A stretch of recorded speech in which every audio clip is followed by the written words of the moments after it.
Olá, eu sou Vanessa Luz. Seja muito bem-vindo, muito bem-vinda a mais esse dia de leitura do livro A Coragem de Ser Imperfeito. O que é a vergonha e por que ela é tão difícil e por que é tão difícil falar sobre ela? Costumo começar todas as palestras e todos os textos sobre vergonha com as três primeiras coisas que as pessoas precisam saber sobre o assunto. Um, todos nós a sentimos. A vergonha é universal e constitui um dos sentimentos humanos mais primitivos. As pessoas que não experimentam esse sentimento são carentes de empatia e não sabem se relacionar. 2. Todos nós temos medo de falar sobre a vergonha. 3. Quanto menos nós falarmos sobre a vergonha, mais controle ela terá sobre nossas vidas. Há algumas maneiras bastante eficazes de refletir sobre a vergonha. Em primeiro lugar, pode-se dizer que se trata do medo da falta de conexão, de perder um vínculo com alguém. Somos psicológica, emocional, cognitiva e espiritualmente criados para o amor, para os relacionamentos e para a aceitação. A conexão, o vínculo, é a razão de estarmos aqui e é o que dá significado e sentido à nossa vida.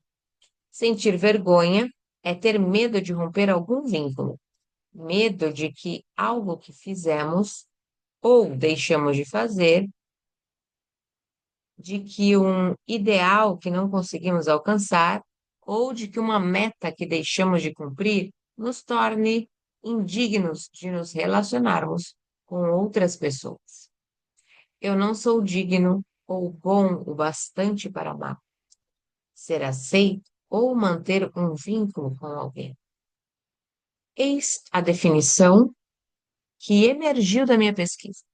Vergonha é o sentimento intensamente doloroso ou a experiência de acreditar que somos defeituosos e, portanto, indignos de amor e aceitação. Muitas vezes as pessoas querem acreditar que a vergonha é a exclusividade de quem sobreviveu a um trauma que não foi exposto, mas isso não é verdade. Vergonha é algo que todos nós experimentamos. E ainda que pareça que ela se esconde em nossos recônditos mais obscuros, esse sentimento, pelo contrário, tende a se ocultar em lugares bastante conhecidos. 12 categorias de vergonha apareceram em minhas pesquisas. Aparência e imagem corporal, dinheiro e trabalho, maternidade e paternidade, família, criação dos filhos, saúde mental e física, vícios, sexo, velhice, religião, traumas, estigmas ou rótulos. Aqui estão algumas respostas que obtivemos quando pedimos aos participantes que nos dessem um exemplo de vergonha. Vergonha é ser demitido e ter que contar para minha esposa grávida. Vergonha é ter alguém me perguntando: para quando é o bebê? Quando não estou grávida. Vergonha é me enfurecer com os meus filhos. Vergonha é ir à falência. Vergonha é o meu patrão me chamar de idiota na frente de um cliente. Vergonha é não ser convidado para uma sociedade. Vergonha é meu marido me trocar pela vizinha. Vergonha é minha mulher pedir o divórcio, dizendo que quer ter filhos, mas não comigo. Vergonha é ser pego dirigindo alcoolizado. Vergonha é não poder ter filhos. Vergonha é dizer para o meu noivo que meu pai mora na França, quando na verdade ele está preso. Vergonha é ver pornografia na internet. Vergonha é ser reprovado no colégio 2 vezes. Vergonha é ouvir meus pais brigando no outro cômodo e imaginar que sou a única que sente tanto medo. Vergonha é uma dor real. A importância da aceitação social e do vínculo com as pessoas é reforçada por nossa química cerebral. E o sofrimento que resulta dessa rejeição social e dessa falta de conexão é genuíno. Em um estudo de 2011, patrocinado pelo Instituto Nacional de Saúde Mental, pelo Instituto Nacional de Abuso de Drogas dos Estados Unidos, os pesquisadores descobriram que, em termos de envolvimento cerebral, o sofrimento físico e a experiência intensas de rejeição social doem do mesmo modo. Logo, quando defino a vergonha como uma experiência intensamente dolorosa, não estou exagerando. Avanços no campo da neurociência confirmam o que nós já sabemos há algum tempo. As emoções podem causar sofrimento e dor. E assim como temos dificuldade para definir a dor física, descrever a dor emocional também é muito difícil. Descomplicando a vergonha, a culpa, a humilhação e o constrangimento. Quando trabalhamos para entender a vergonha, descobrimos que uma das razões pelas quais é tão difícil falar sobre ela é o vocabulário. Com frequência usamos termos como constrangimento, culpa, humilhação e vergonha indistintamente. Pode parecer meticuloso demais dar tanta importância ao uso do termo apropriado para desenvolver uma experiência ou uma emoção. No entanto, isso é mais do que uma simples questão de semântica. A maneira como vivenciamos esses sentimentos diferentes tem a ver com a nossa conversa interna. Como conversamos com nós mesmos sobre o que está acontecendo? Devemos começar a examinar a conversa interna e distinguir esses quatro sentimentos analisando o peso da vergonha e da culpa. A maior parte dos pesquisadores e terapeutas que lidam com esse tema concorda que a diferença entre vergonha e culpa é a diferença entre dizer eu sou má e eu fiz uma coisa má.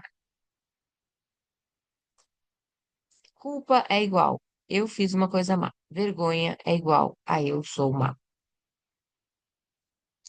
Por exemplo, vamos supor que você tenha esquecido o compromisso de almoçar com um amigo ao meio-dia. Ao meio-dia e 20, ele liga do restaurante para saber se está tudo bem com você. Se a sua conversa interna é: que idiota que eu sou, sou um péssimo amigo, isso é vergonha. Se ao contrário, sua conversa interna sobre o atraso for: não acredito que fiz isso. Que coisa horrível de se fazer, isso é culpa. Quando sentimos vergonha, estamos mais inclinados a nos proteger, culpando algo ou alguém, justificando nosso erro, oferecendo uma desculpa esfarrapada ou nos escondendo. Em vez de pedir perdão, culpamos nosso amigo e justificamos o esquecimento. Eu lhe disse que estava muito ocupado. Hoje não é um dia bom para mim. Ou pedimos apenas desculpas formais e pensamos que se dane. Se ele soubesse como ando ocupado, ele é que me pediria perdão. Ou então, ou então, vemos quem está telefonando e não atendemos. E quando voltamos a encontrar a pessoa, mentimos. Você abriu seus e-mails? Cancelei o almoço pela manhã. Veja se foi para a sua pasta de spam. Quando nos desculpamos por alguma coisa que fizemos, reparamos um erro ou mudamos um comportamento que não condiz com nossos valores, a culpa e não a vergonha, é geralmente a força propulsora. Nós nos sentimos culpados quando comparamos algo que fizemos ou deixamos de fazer com nossos padrões de excelência e vemos que não combina. É uma sensação desconfortável, mas pode ser benéfica. O desconforto psicológico, que é similar à dissonância cognitiva, é o que motiva uma mudança significativa. A culpa é tão poderosa quanto a vergonha, mas a influência da primeira é positiva, ao passo que a influência da segunda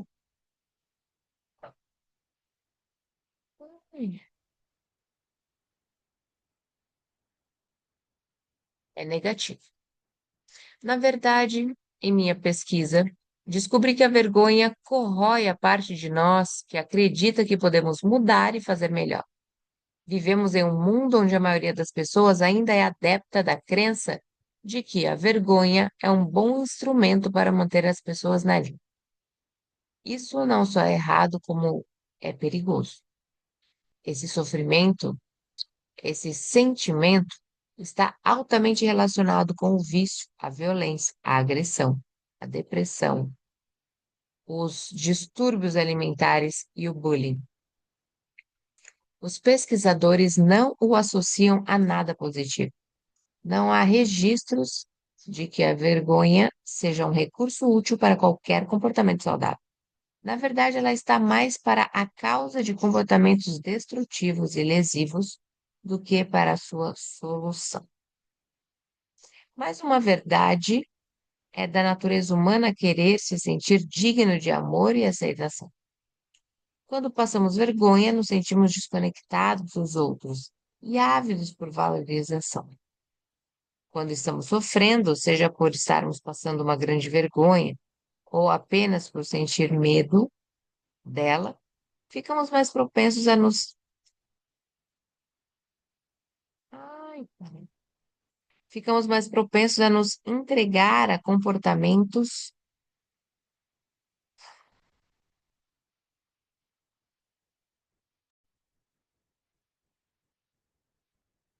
Perdão, me perdi de novo. Ficamos mais propensos a nos entregar a comportamentos autodestrutivos e a atacar ou envergonhar os outros.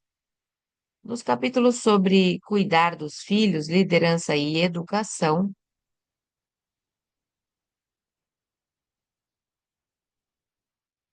tá desafiador,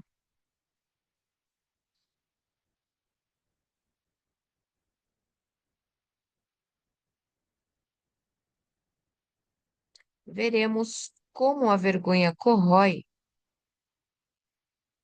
nossa coragem e promove o isolamento. E também o que podemos fazer para cultivar uma atitude de autovalorização, vulnerabilidade e enfrentamento.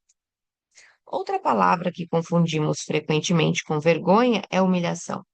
Donald Klein identifica a diferença entre esses dois termos quando escreve: as pessoas acreditam que merecem sentir vergonha, mas não acreditam que merecem ser humilhadas.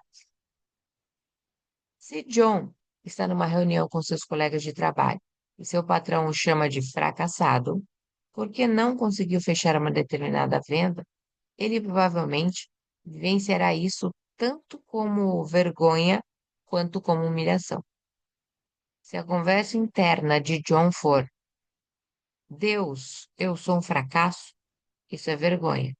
Mas se a conversa interna dele for: meu patrão está descontrolado, isso é ridículo, não mereço ser tratado assim, isso é humilhação.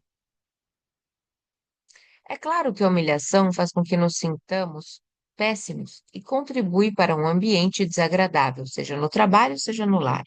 Além disso, caso seja frequente, pode se transformar em vergonha se começarmos a aceitar o que dizem. Entretanto, humilhação ainda é melhor do que vergonha. Em vez de indenizar a acusação, em vez de internalizar a acusação de fracassado, John pode dizer a si mesmo: isso não é pessoal.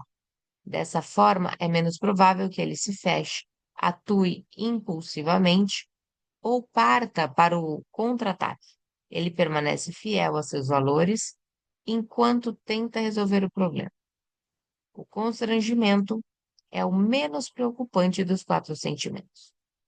Ele é geralmente passageiro e pode ser, no final, até engraçado. Sua marca registrada é que, quando fazemos algo constrangedor, não nos sentimos sozinhos. Sabemos que outras pessoas fazem a mesma coisa e como um rubor na face, ele passará, em vez de nos estigmatizar. torna-se íntimo da linguagem, tornar-se íntimo da linguagem é um importante começo para entender a vergonha. Depois de compreender o que é vergonha, o que se deve fazer? A resposta está na resiliência, que é a nossa capacidade de nos recuperar rapidamente de um revés ou de nos adaptarmos a uma mudança. Repare que não falei de resistência à vergonha, pois isso não é possível. Pelo fato de nos preocuparmos com os vínculos, o medo do isolamento será sempre uma força poderosa em nossa vida, e a dor provocada pela vergonha será sempre real. Mas há boas notícias. Nas minhas pesquisas, descobri que homens e mulheres com alto potencial de enfrentamento desse sentimento têm quatro coisas em comum, que eu chamo de elementos da resistência à vergonha. Antes de mais nada, gostaria de explicar que quando menciono esse tipo de resistência, estou falando da capacidade de sermos autênticos quando vivenciamos a vergonha, de encará-la sem sacrificar nossos valores, de passarmos pela experiência embaraçosa com mais coragem, compaixão e conexão do que nós tínhamos antes. A resiliência tem a ver com sair do sentimento de vergonha para esse afeto que chamamos de empatia, o verdadeiro antídoto da vergonha. Se conseguirmos compartilhar nossa história sofrida com alguém que responda com solidariedade e compreensão, a vergonha perderá força. A autoaceitação, a autoaceitação também é muito importante. Mas, como a vergonha precede de um conceito social, acontece entre pessoas, ela também é curada entre pessoas. Uma ferida social necessita de um bálsamo social, e a empatia entre duas pessoas é este bálsamo. A autoaceitação é fundamental porque quando conseguimos ser compreensivos com nós mesmos durante um episódio de vergonha, ficamos mais propensos a nos expressar, nos abrir com alguém e experimentar afeto e empatia. Para chegar a essa empatia, temos que saber, em primeiro lugar, com o que estamos lidando. Aqui vão os quatro elementos, a resiliência. Aqui vão os quatro elementos da resiliência à vergonha. Os passos nem sempre acontecem nessa ordem, mas no final sempre nos levam à empatia e à cura.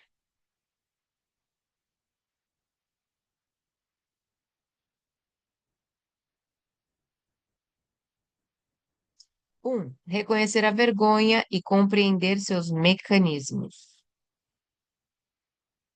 Vergonha é biologia e biografia. Você é capaz de reconhecer fisicamente quando está passando vergonha e descobrir que mensagens e expectativas a desencadear.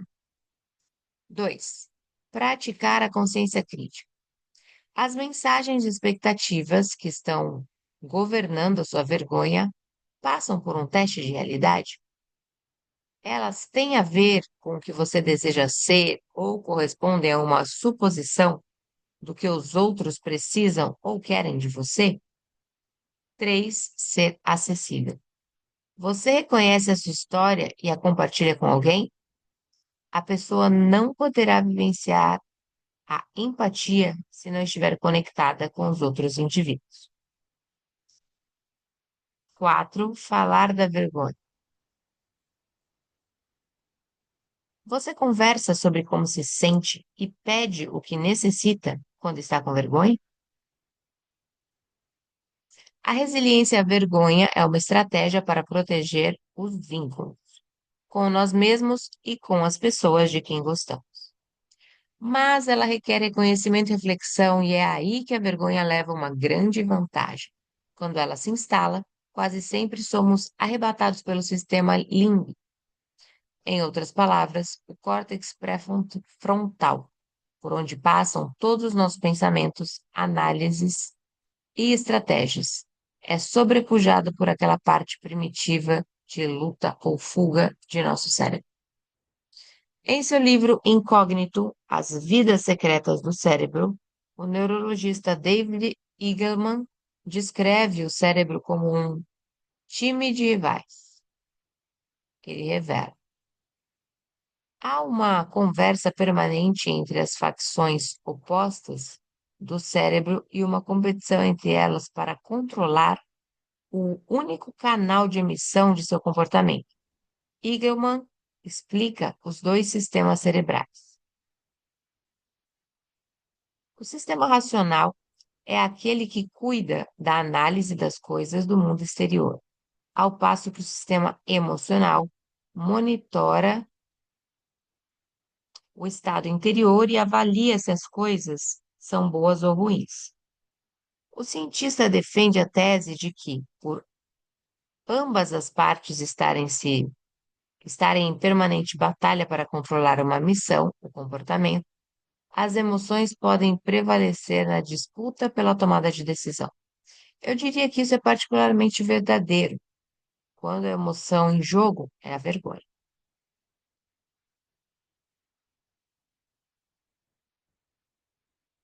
Nossa tática de lutar ou fugir é eficaz para a sobrevivência, mas não para o raciocínio ou a conexão humana. E a dor da vergonha é suficiente para despertar aquela parte do nosso cérebro que corre, se esconde ou se defende bravamente. Quando eu perguntava aos participantes da pesquisa como eles reagiam à vergonha antes de começarem a trabalhar a resiliência, ouvia muitos comentários como estes. Quando sinto vergonha, eu me comporto como um louco. Faço e digo coisas que normalmente nunca faria ou diria.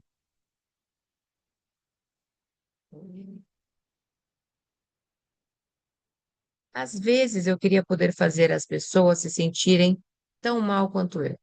Sinto vontade de xingar e de gritar com todo mundo. Fico desesperado quando passo vergonha, como se eu não tivesse nenhum lugar para ir e ninguém com quem conversar. Quando me sinto envergonhado, eu me fecho mental e emocionalmente, até com a minha família. A vergonha faz com que eu me sinta alienado do mundo. Eu me escondo. Certa vez parei em um posto de gasolina e meu cartão de crédito foi recusado. O frentista me tratou muito mal. Quando consegui sair do posto, meu filhinho de 3 anos começou a chorar no banco de trás. Então eu fiquei gritando com ele: Calha a boca, calha a boca, calha a boca. Eu estava muito constrangido por causa do cartão. Fiquei maluco. Depois senti vergonha por ter gritado com meu filho. Quando se trata de entender como nos defendemos da vergonha, recorro à pesquisa do Stone Center, da Faculdade de Wellesley, no estado de Massachusetts. A doutora Linda Hatlin usa o trabalho da psiquiatra alemã Karen Horney, que fala das reações, aproximar-se, ir contra, ir contra e se afastar, ao descrever as estratégias de isolamento que usamos para lidar com a vergonha. De acordo com a doutora Lisa, com o objetivo de lidar com a vergonha, algumas pessoas se afastam, batendo em retirada, se escondendo, silenciando e guardando segredos. Outras se aproximam desejando acalmar e agendar. E existem aquelas que vão contra, tentando obter poder sobre os demais, sendo agressivas e usando a vergonha para combater a vergonha, como ao mandar e-mails realmente maldosos. A maioria de nós utiliza todos esses recursos em momentos diferentes, com pessoas diferentes e por razões diferentes. Porém, essas estratégias nos afastam do contato e da empatia, pois são voltadas apenas para nos desligar da dor e da vergonha. E ficamos por aqui em mais esse dia de leitura. Espero que você esteja gostando. Se nos acompanhou até esse final, com certeza está gostando, né? E se não é inscrito no canal, já se inscreva, leia a descrição do vídeo e deixe o seu comentário. Eu sou Vanessa Luz, um beijo no seu coração e nos encontramos por aqui numa próxima leitura.